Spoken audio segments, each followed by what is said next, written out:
Happy 2022, everybody. We are back for the first top list of 2021. Yes, welcome. First of all, Happy New Year. I'm happy to be here in my own domain, but, well, today, we're going to do the third top list I've ever done, the 2021 top 10 albums of the year. It's the third time I've done it, This is the first list of 2021, for the record. There will be more. I have a new list coming. It's going to be a little different. It'll be fun. But also top 10 movies. Figuring that out. Still have a few films I still want to watch. And might wait till the Oscar nominations. Like I said, Gary, the Arita guy, I want him to come on with me and do it. So we're just figuring out logistics of all that. That is coming. Also, the top 20 house songs of 2021 is coming up as well. So that'll be a fun thing to do as well. So much on the horizon to look forward to, but first let's do the top 10 albums of the year. Man, first of all, I always like to talk about the music year, hang on, let me tighten this real quick. There we go. Anyway, I like to talk about the music year as a whole before I get into my list of what I think is the best and the worst. But I don't do a worst list, so I guess just the best. But before I get into the best list, I figured why not talk a little bit about the year. Not a fantastic year in terms of music, unfortunately. I just haven't really been that blown away with a lot of these albums. But again, this is the albums that I did pick are solid. They're good albums, and, they're here for a reason, and I think you should check them out. I have a lot of different genres. Yeah, that's kind of my thing, I guess. I like a lot of different genres. I like a lot of different, sounds, but in particular, as I like house music, dance music, hip-hop, R&B, pop, synth pop, trap, bass, you'll hear. But yeah, it's been just kind of a weird year, concerts have been in and out. And with that, the music industry just hasn't been as inspired as it maybe has been in prior years. But I think, with some of these albums, we're heading on the right track. And it's definitely a better year than 2020 in terms of music. But again, it's nothing that is to be that excited about. I think, for some genres, their best days are behind them. And for other ones, it's very exciting on the horizon. But first, I want to get into some honorable mentions here. I have them written down on my cell phone. The first honorable mention is, and I'm not going to go into much detail with these, just kind of list them. But one is Spiral by Rez. Rez she's a DJ from the Ukraine. She does a lot of heavy techno bass, music. I would say listen to the song Spun on here. That's a really fun and crazy track on here. Check that one out, and if you like it, then I would listen to the whole project. It is kind of boring at times, which I guess is my biggest complaint for like a 40-50 minute long album, but not bad. Next is for honorable mention, Call Me If You Get Lost, Tyler the Creator. I know a lot of people are going to be like, why isn't this in your top 5? Because a lot of people love this project. For me, I liked Tyler's return to hip hop, but again, I just didn't find this one to be as profound as Flower Boy or as, Igor even though I think I might like this more than Igor. I don't know. It's hard to tell. I need to listen to that project again, I guess. That's the problem with these Tyler projects, though. They're kind of just so over the place that, like, they don't really catch my ear as far as re-listenability, but I respect them a lot for what they are. Next, in the final, album, for honorable mentions is, Adele's 30. Yeah, I've really liked Adele. I've followed her pretty much since, the late 2000s. Chasing Pavements was a great track and is a really underrated one of hers. And obviously, Someone Like You, Rolling in the Deep, really great singles, great radio hits. She's got it going on, man, and she's definitely matured on this project a lot. I really liked, a lot of the range she used, a lot of the, she also used a lot of more background singers and instrumentation than she's been known for in the past. So I really appreciated that on this album. And yeah, there's definitely some great things. If you're an Adele fan, you'd really enjoy it. But I just liked it. Anyway, that's the honorable mentions. Now let's go into our albums. And for my number 10, the number 10 album is Olympia by Gorgon City. If you don't know who Gorgon City is, they're a duo from the UK. They make a lot of really, clean sounding house music. Yeah, I really enjoy these guys a lot. And, I think this project, although it is very bloated, it's an hour and 10 minutes long, and there's a lot of filler on this. The tracks that I really like, the opening track, Tell Me It's True. Here, we'll pull it up. Here, I got it pulled up here. Yeah, here's the album. It's 18 tracks, an hour and 10 minutes. I mean, yeah, that's my biggest complaint with it, and why it's not higher on my list is because it's just really bloated and long. And there's a lot of filler in this, but this track, Tell Me It's True, is really good. Oxygen, You've Done Enough, love these tracks. I even like Dreams. This is one of my favorite tracks, Body Language, really enjoy that. House Arrest, this was the first single from the album with Sophie Tucker, really fun track. This one, though, is the best track on here. Never Let Me Down with Haley May. What a great year for Haley May as a vocalist. Awesome work. Because I like her on another track as well. So more Haley May, please. Yeah, Loves. This Sweet Temptation is all right. Yeah, and Nobody. This is another one I really like. This is like a really trancey, spacey track. But I'll say this much about these guys. Like, they're very accessible house music. It's very pop, but also it's house enough, and they have their own kind of corner kind of paled out where they're almost like this, like I said, very pop inspired. They have a lot of pop vocals on here, but there is and the pop centered hooks on here. But again, it's definitely very house inspired. You could hear this in a club. I bet these guys bang. I haven't seen them personally, but they're definitely on my list of. I bet they'd be really cool. And they had a really cool set. I think it was them where they were on a boat going through the river in Chicago. Doing a set on the back of the boat, which I don't know. I can't remember if that was them or not, but I think it was Gorgon City, and that was really cool. So yeah, shout out to Gorgon City. That's my number 10. Olympia, I think you should check it out. Like I said, a little bit bloated, but overall a pretty solid project. Next, at number 9, is it? Got this correct? Yep, number 9 is a surprise. I was not expecting to enjoy this album as much as I did. And although it's a tad long, I think maybe 3 or 4 tracks could have been shaved off this, I was pleasantly surprised. And this is finally, I've been kind of known in my musical taste is kind of contrarian. People are like, you don't really listen like a lot of the new pop, especially in hip hop. I've not really been a big fan of the, trap wave of hip hop, outside of, a few projects that I think are really special.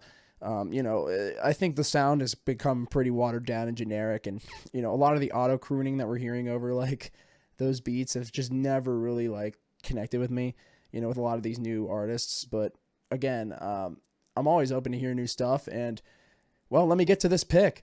It is number 9 is Planet Her from Doja Cat. Yeah. I really like Doja Cat. I think I tweeted this like a couple months ago. Doja Cat is like, she's so refreshing for hip hop and pop music. She's really has mastered that blend of hip hop and pop that so many rappers have tried to cross over into, and only few have succeeded. The Drakes and the Lil Waynes and some of them, but Doja Cat is definitely carving out a nice little pocket for herself in the pop scene. I mean, she's definitely more pop than hip hop in my opinion, but she definitely has flows. She's got funny bars, and that's all I'm really asking for. I'm like I said, I always say this, And it's true. Like I look for fun and personality more so than like, not everything has to be so dark and, gloomy and, lyrical and have some, political or spiritual message or whatever. It doesn't necessarily have to be in an album for me to enjoy it. Sometimes it's like a little personality, and that's what Doja Cat brings. This album's got a lot of fun tracks. Woman is huge. I mean, 500 million plays right there. Good for her. She's got Need to Know. This one, I think this is the one that's on the Get Into It too. I think that's the one that's on the commercial. And then You're Right with The Weeknd. I really like this track. Options with Jid. Jid brings in a really good feature, has some good singing on this thing, man. I really enjoyed this track. Obviously, Kiss Me More was a huge hit, almost 1 billion plays on Spotify. Here, let me pull it up. Sorry, I'm looking at this. And see, Kiss Me More has got almost 1 billion plays on Spotify. So, definitely a really surprising album. I really like this thing, man. And this is a fun album. And I was really surprised at how much I think there is definitely some tracks you could cut off here. I like Need to Know too. Yeah. This one's really good.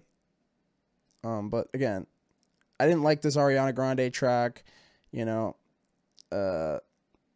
this track Ain't Shit could have been cut maybe, or I'm sorry, Imagine. That's the one I'm thinking of. This one could have been cut. Like, there's a couple of them that I just was like not a big fan of, but overall, I really like this project. It's a pop rap album, and I'm excited to see what Doja Cat has to bring in the future, man. It's crazy that I enjoyed this project as much as I did, but yeah, shout out to Doja Cat. She's really doing it. So yeah, that's my number 9, Doja Cat's Planet Her. Now we're going on to my number 8. This is an album that I really enjoy, man, and I've really enjoyed this artist for a while. Really pushing the envelope as far as sound design and instrumentation, and blending those things together.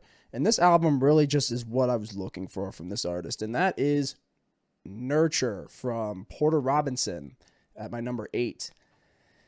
Man, I'm really pleased with this album, man. It's a really fun, upbeat, energetic album with a great, blend of dance music, progressive house, there's some great string production, some great piano work on here. I mean, Porter really just brings it all into this really blissful, pretty, album that I was really surprised with how much I enjoyed. I appreciated this album a lot. And, really love this Look at the Sky. This is a great song to really kind of get you into the vibe of this album. Get Your Wish is a great one. I even like the production on the Do Re Mi Fa Sol La Ti Do, and throughout this album it's crazy because there's a lot of like really glitchy sounding production that almost makes it sound like your headphones are breaking at times. Especially on this track, Dulcife has some crazy sound design. I mean, I was really impressed with just, Porter just seemed like he wanted to have fun. And my biggest complaint with Porter, in his career and as a lot of his albums is they're just too drab and bland at times. But this album really, and I wouldn't say bland, I would just say really drab and like dreary more so than bland. I would just say like, really dreary. I take back the bland. I don't think Porter's very bland at all, but I just think, the vibe of those just were kind of dreary and boring at times. But this is really a fun album with some decent vocals, decent writing, but really amazing sound design, really great work. And my favorite is something comforting though. This track rocks, man. Really rocks. It kicks ass. So shout out to this album, number 8 on my list. Porter Robinson really coming through with a great project. So that's my number 8. Now we are moving on to number 7 already. All right. Number 7 is, a project that came out, at the perfect time, I think, in the fall, into the, later into the year, but it was kind of a project that's been slept under the rug a little bit, in my opinion. Nobody's really talking about this project, and I think they should be, because I think it's probably the tightest, most necessary project of the year, in my opinion. And that is my number 7. And this may surprise a lot of people. Happy Machine from Dylan Francis. I mean, in this year, 2021 just being, kind of a bland, boring, drab year, it was nice to have some albums with some fun and energy, like Porter Robinson's album, and now Dylan Francis' Happy Machine, man. Dylan Francis, to me, is just a master at this point of, pop, EDM. I mean, there's no way around it. The guy has been really killing it for the last almost 10 years. And, man, it's crazy to see him just kind of go back to his roots here. And I don't think this project is going to push the envelope as far as groundbreaking. This is definitely music that you've heard before, but I think it's just very concise. It's very tight. Every song is like under 3 minutes, and it's just, it's very easy to listen to. It's only 19 minutes and 30 seconds. You could basically call this an EP, but it's an album to me. There's no EP next to it. So it's an album to me, and it's perfect as what it is. Cause I think if these songs were all over 3 minutes long, they would overstay their welcome. But for the length that they're at, they're so effective. And it just, the whole vibe of this album works for me. Just the color, in the production even, and I love the piano work on this thing, man. Piano house. This is your go-to piano house. If you've never listened to house music before, this is a really good album to get into. If you want to listen to the really mainstream pop sounding house, this is definitely your avenue. And yeah, it's a very accessible sounding album. It's probably the most accessible album on this list. If you're not really even into music that much, I would just recommend checking this one out. It's just a very easy album to listen to, and that's why I like it. If this album was an hour, it would not be on my list.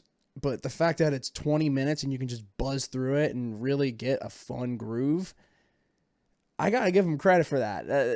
I really hope that this is kind of the standard for house music, and I maybe get a little bit outside of the envelope with some of the production on these, I would say.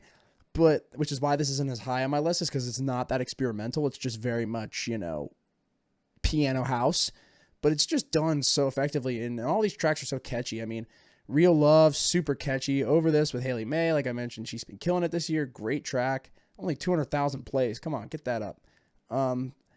Yeah, man, I really like this album, and nobody's buzzing on it. So y'all are sleeping on this one. Shout out Dylan Francis. That's my number 7, I think.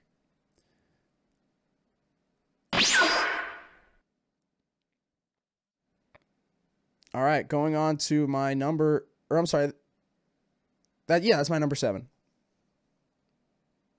Yep, okay. Sorry, that was my number 7. I got it right. Number 6 on my list is, maybe there's a little bias with this one, maybe there's not, but I don't know. Nevertheless, this was one of the most anticipated albums of the year, and there's been a lot of buzz around this, and especially with this individual in general. And well, I might as well break it up. My number 6 is Donda from Kanye West. I really like this album, man. Yes, it's bloated, which is why it's where it is on my list, which is at number 6 as opposed to number 1. Because I think if you made this album 30 minutes long and just put all of the best tracks on here, I would listen to this thing every day. But the problem is there's just so much, to it. It's an hour and 48-minute project. I mean, that's just a lot. But, man, the tracks on here, Bang, Bang. I love Hurricane, Off the Grid. The Donda chant even is just like, Donda, Donda. It's so cool. And, it was just so hyped to hear this the first time. But, again, I like Jonah. Junya is a banger. Okay. I mean, I love a lot of these tracks, man. And what Keep My Spirit Alive was a banger. And I even like some of these with the extra features and all that. I don't like how Kanye's albums are kind of always living albums. And yeah, this is not my favorite Kanye project. by any stretch of the imagination, but you know, for what this thing is, I really enjoyed it. And it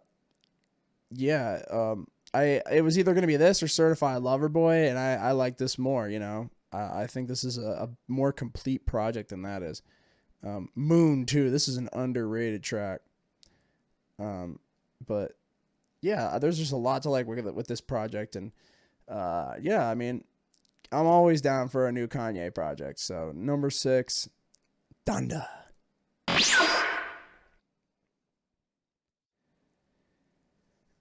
All right, now we're going to number 5 on my list. We're getting into the top 5, and this is gonna be a project that is gonna surprise people, but I really, really enjoy this project a lot. And it is Dreamland 2021 from Zhu. Zhu is an American DJ and producer. He is really one of the best live performances I've seen in a while. I saw him in Las Vegas in 2019, but I also saw him in 2015 in Chicago as well. So I've seen him a couple of times. He's super spacey, out there. And look, you know, I get the criticisms that Zhu gets. Zhu gets a lot of hate, and I get the criticisms. You know, he's not the best singer in the world technically, but I get that. But honestly, his vibe, his production, the beautiful blend of trap and house music and dance music and hip hop, and it's all so harmonious, you know, in the way he blends it all together, and techno as well. I mean, this guy is really carving out some interesting music. And look, I haven't loved everything. You know, Faded from 2015, many people will probably know him for that track. It is one of the greatest house tracks, in my opinion, ever. I love that track so much.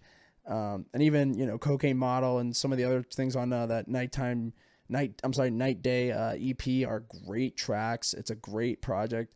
But then even Generation Y, I like that album a lot. There's some really great work on there. And even I like parts of Ringo's Desert, even though I think it's kind of bloated and a little bit boring at times. And some of the singing on there is pretty, but overall, I just love the vibe this guy brings. And I think this is definitely his most complete project to date.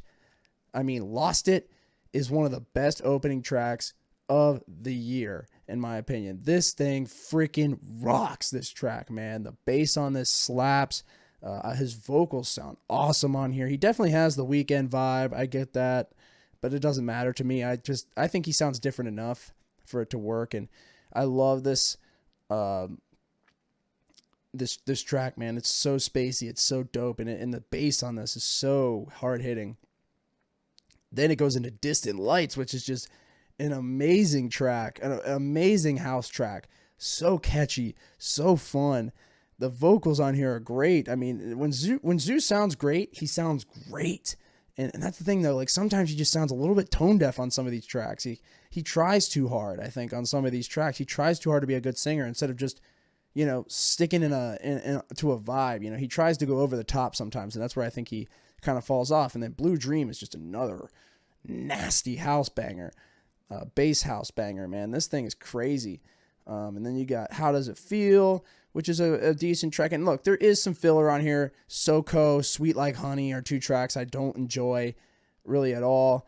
But everything else on here I think is really good. And I can, you know, sit through these tracks enough to where, you know, this is a solid project in my opinion. And it's a good bouncing point for Zhu because, you know, Ringo's Desert just wasn't really that much better than Generation Y, in my opinion. And a lot of people criticized him for that album. So it was cool that he made just this tight, you know, project, 45 minutes. I love only him and Tanashi have good enough chemistry together. But I love this track, Zudio 54. This track is probably the nastiest house banger on the project. And then you got Good For You with Coda the Friend. Great feature. Really catchy hip-hop track. And then it goes into this nasty trap song I Need That, which is just grimy and nasty. It needs more plays, man. This needs more recognition. Love this track, man. Yeah, I Need That, man. This one, the final track, what a banger to go out on. And that's the thing. And the bass on this, that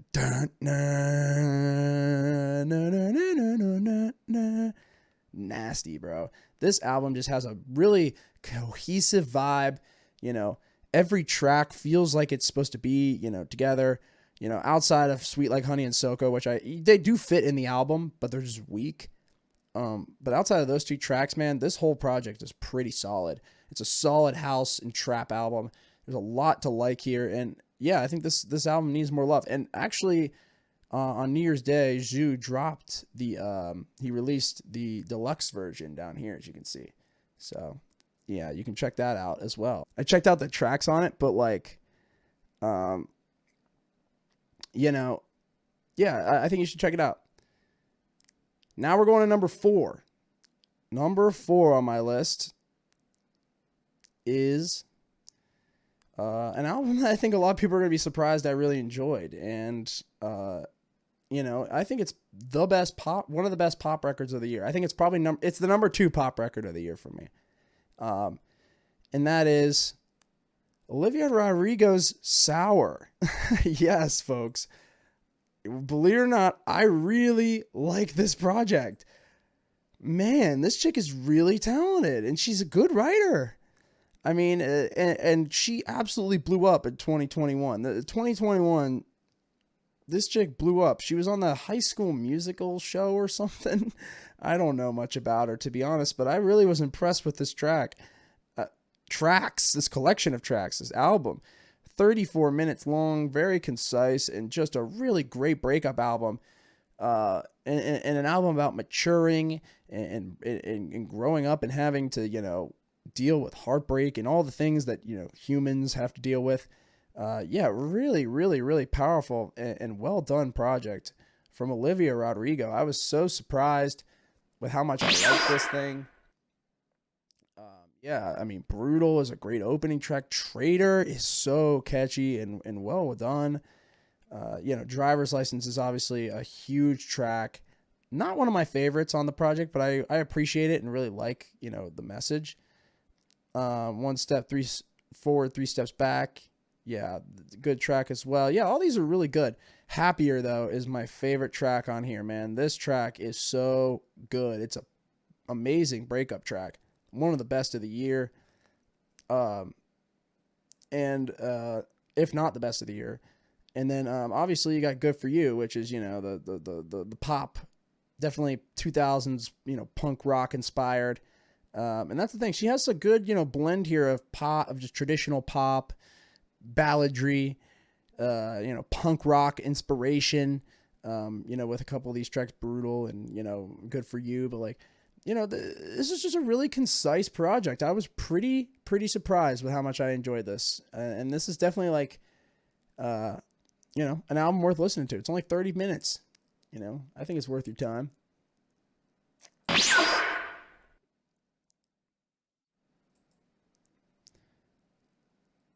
All right. Now we're on to number 3 on the list already. And at number 3 was an album that I just recently listened to. It was released on Christmas Eve. What a Christmas present this was from a legend of hip-hop. A legend. And a guy who had an absolutely amazing year for his career in hip-hop. And that is Nas's Magic. This album is fantastic. I have to say, man, I love this project. And had it come out, I'm not going to penalize it for that, but I feel like I haven't listened to this enough for it to be high enough on my list. And there's just 2 projects I like more than this. But man, I feel like if this would have come out earlier, this would be number 1, because this project is amazing. The production from Hit Boy on this is wow. And look, Nas, you know, Nas has gotten, you know, his fair share of, you know, crap. After Life Is Good, which was a very poppy album from, wow, a decade ago. It's crazy it's been that long. very poppiest album of his career. People were like, Nas is falling off. There were people saying this. And then after Nasir came out, people were like, Nas is going to be back after this. He's doing it with Kanye. And then, a lot of people were underwhelmed by the album. I still defend it. I like the album a lot. I agree with people's sentiment that, like, they're not really beats that fit Nas. And, they were just a little bit too wacky for Nas to really ride on. But, I like Nasir and I defend it.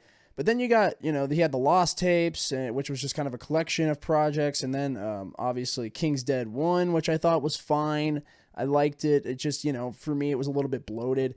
And then King's Dead 2 came out in 2021. And this was a much better showing from Nas. And this almost made my list, but I had to pick this project after I listened to it.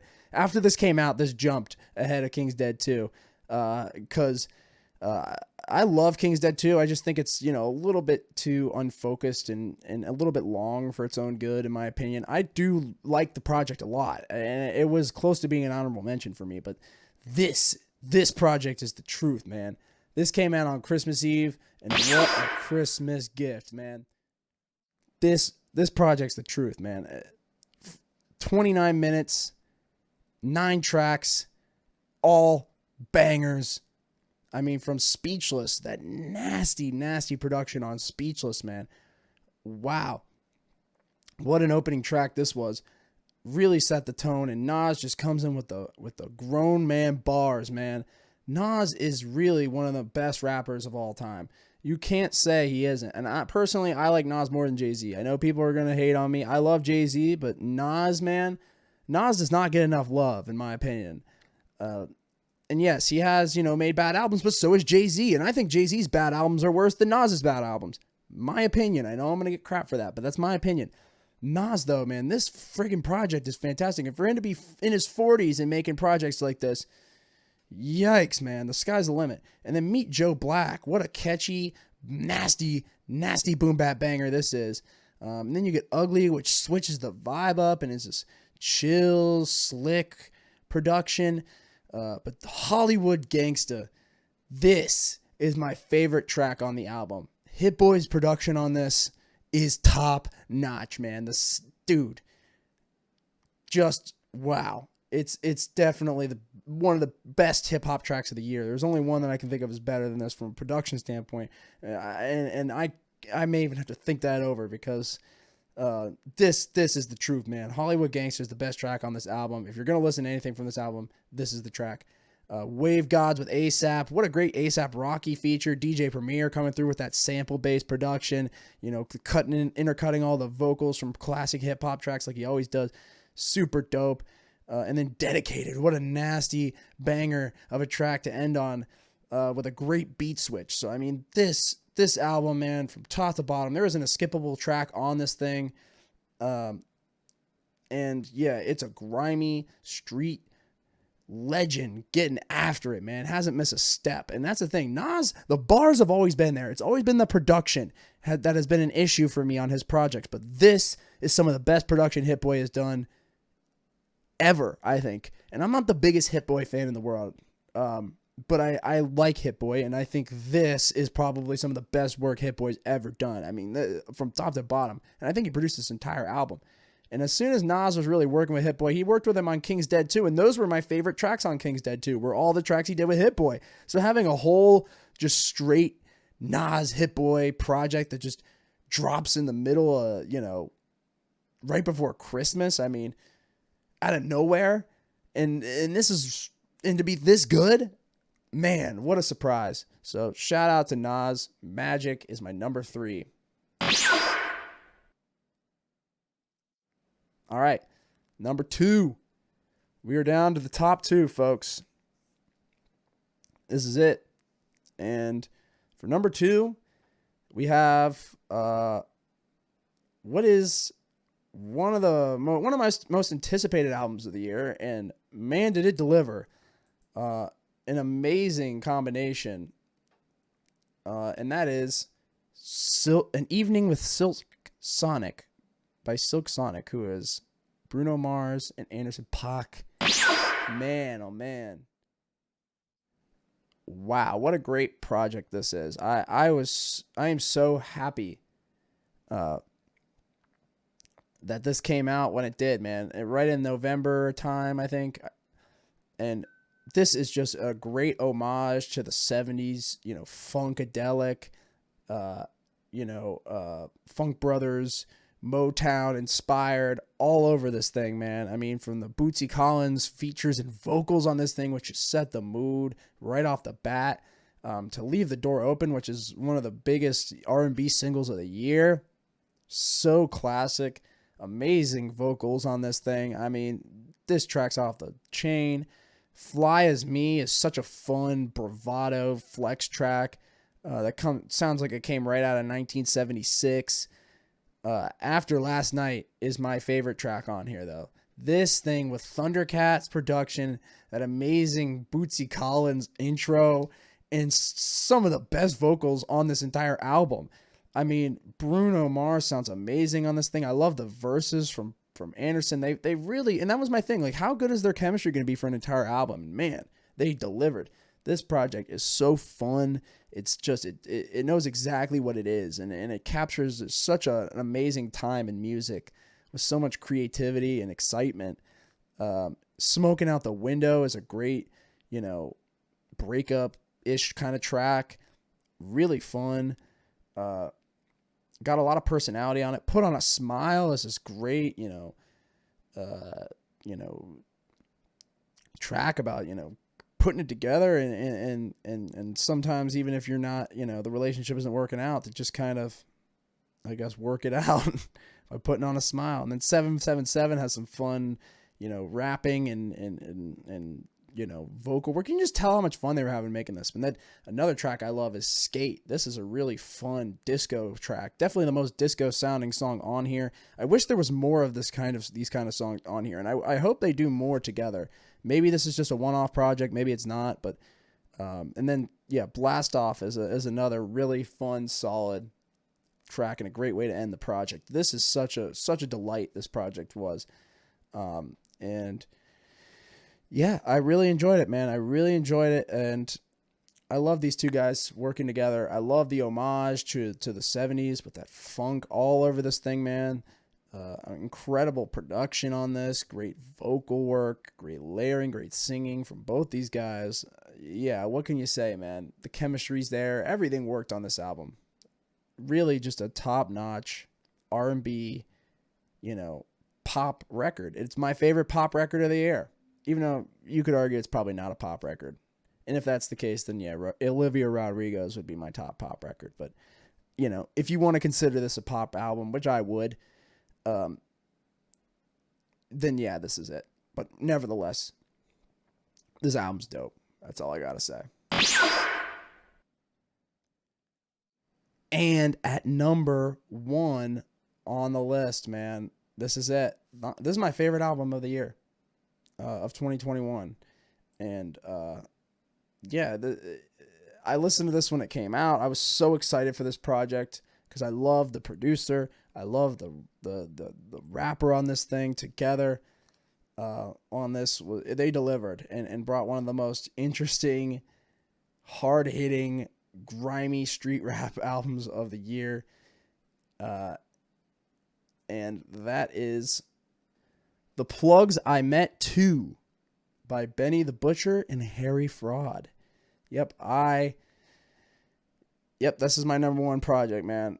I was so excited for this album when it came out. I love Harry Fraud, as you know. If you watch my top 10 albums from last year, you would know I love Harry Fraud.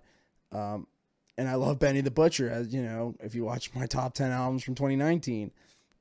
Benny is one of the best street rap lyricists out there, man, in terms of flow, bars. I mean, this guy is just so clever. One-liners, punchlines.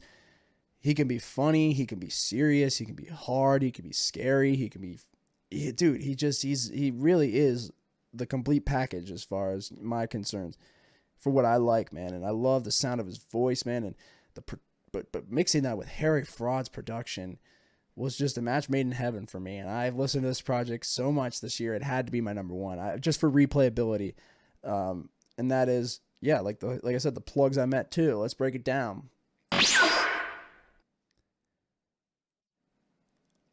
First track, When Tony Met Sosa. It's just a nasty, nasty saxophone sample beat on this thing, man. And Benny just goes in with the bars off the bat. And then overall with Chinks, rest in peace, on the hook for this thing, man. I love this track. And the beat on this is nasty. And then you get Benny rapping on a trap beat here with 2 Chainz on Plug Talk. And 2 Chainz has one of the funniest verses on this thing, man. Live By It, which is this really hard-edged, gun violence track.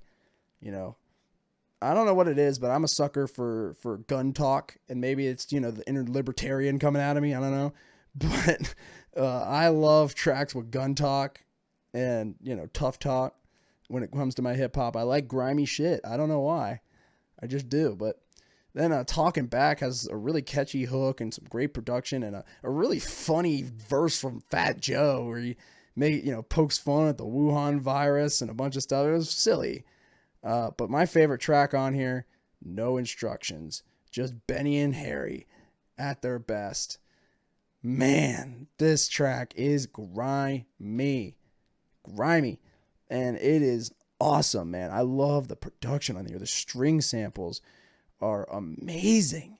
And yeah, I don't even know where he got this sample from, Harry Fraud, but this beat is my favorite beat of the year.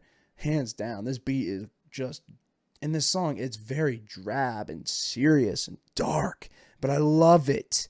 I don't know why, man. It's so good. It's so well written.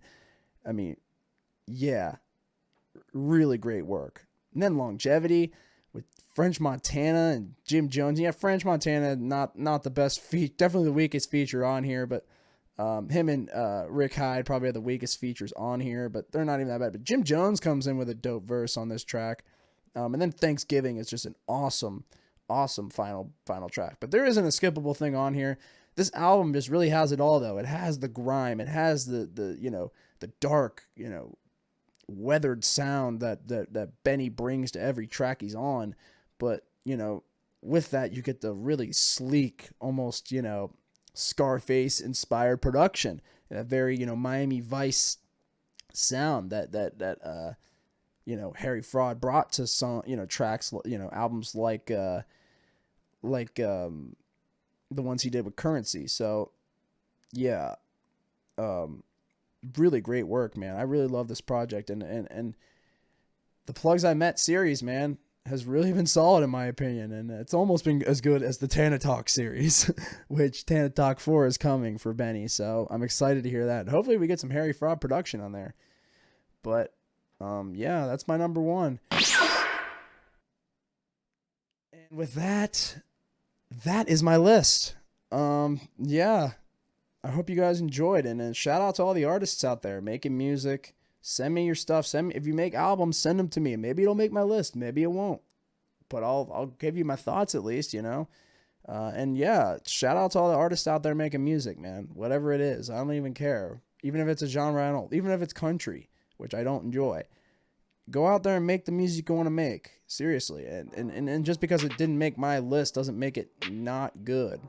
This is just my opinion. These are just the things I enjoy. So, if you disagree, that's your problem. But yeah, that's all I've got, man. Thanks so much for a great 2021. Thanks for all the love, and there will be more lists to come. So this is just the beginning of the top lists. More to come. Be excited. And yeah, I'm gonna try and do the next list, top 20 house songs, probably in I don't know, the next couple of days. So be on the lookout. But if you're watching this in the future, what up? And yeah, peace out. Thanks, and bye.